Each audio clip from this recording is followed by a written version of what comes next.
भगवद गीता अध्याय 2 श्लोक 61 से 62। संकेत: हर बार मोबाइल चेक करने की आदत हो या सोशल मीडिया की लत, ये सब विषयों का चिंतन है। जितना अधिक ध्यान हम इन पर लगाते हैं, उतना ही मन इनसे बंधता है।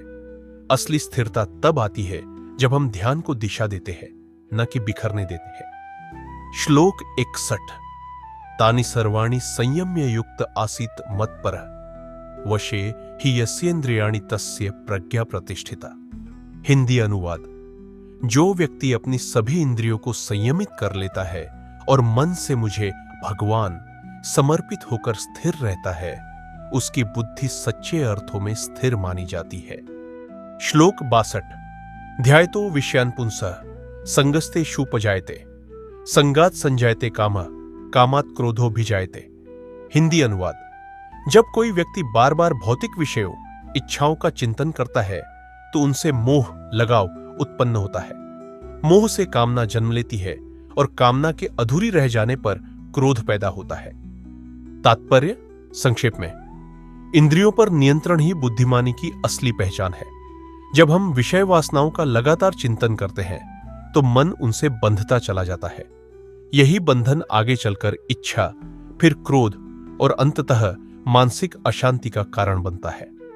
आधुनिक जीवन में अर्थ: आज की दुनिया में हमारा ध्यान बहुत आसानी से भटकता है। सोशल मीडिया, विज्ञापन, लाइक्स और फॉलोअर्स, ये सब हमारी इंद्रियों को आकर्षित करते हैं। जब हम बार बार किसी चीज के बारे में सोचते हैं, जैसे किसी की लाइफस्टाइल, किसी वस्तु की चाह, तो उससे लगाव बढ़ता है। फिर वो लगाव एक इच्छा बन जाता है और जब वो पूरी नहीं होती तो हमें गुस्सा आता है, बेचैनी होती है।